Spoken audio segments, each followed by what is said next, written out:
तर हे गाईच आज आपण जाणार होतो कोपरखिंडीचे सर्व बाप्पांचे दर्शन घ्यायला. तर सर्वात पहिला आपण गेलो सेक्टर 1 म्हणजे एकविराचा राजा बघायला. हा गणपती बसतो राजधानीच्या बाजूला. तिथून थोडे पुढे चालत गेलो तर तिथं भेटला सामना मित्रमंडळाचा गणपती. तर इथून सरळ चालत गेलं तर पुढे गार्डन लागतं, तिथं बसतो तिरंगाचा महाराज आणि हे होतं त्यांचं डेकोरेशन. आणि आतमध्ये गेली तर ही होती त्यांची मूर्ती.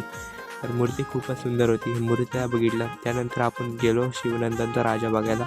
हा होता शिवनंदनचा राजा. आणि त्यानंतर आपण गेलो नवदरुणचा राजा बघायला, नंतर माऊली सार्वजनिक उत्सव मंडळाचा.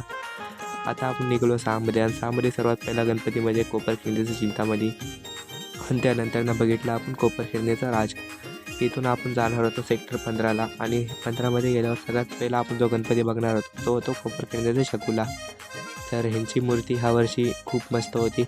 ही मूर्ती बघून आपण गेलो आतमध्ये म्हणजेच आर्यांचा राजा बघायला. आता आपण होतो DVSच्या पाठी. DVSच्या पाठी आपण बघायला गेलो एकदंताचा राजा. हा होता त्यांचा रस्ता आणि आपण पोचलो मंडपात. तर एकदंताची मूर्ती बघितली, ती पण खूप छान होती. नंतर बघितला बाप्पा फुलांचा म्हणजेच कोपरखिंडीचा इच्छापूर्ती. ह्यांचा मूर्ती बघितल्यावर ह्यांच्या पुढच्या गल्लीत गेलो म्हणजेच अष्टविनायकच्या गल्लीत. तिथं होतं कोपरखिंडीचा अष्टविनायक. ह्यांच्या बाप्पांचं दर्शन घेतलं. ह्यांचं डेकोरेशन खूप मस्त होतं, पण ते सकाळी चालू नसतं म्हणून आपण खालून जाऊन गणपतीचं दर्शन घेतलं. तिथून गेलो बाळगोपाळचा राजा बघायला. बाळगोपाळचा राजा बघितला. त्यानंतर आपण गेलो कोपरखिंडीचा महाराजा बघायला. ही होती कोपरखिंडीच्या महाराजाची मूर्ती.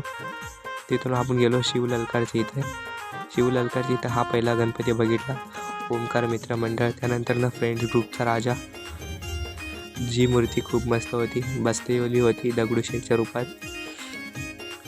इथून आपण पोचलो शिवललकारचा गणपती बघायला, कोपरखिंडीचा महागणपती.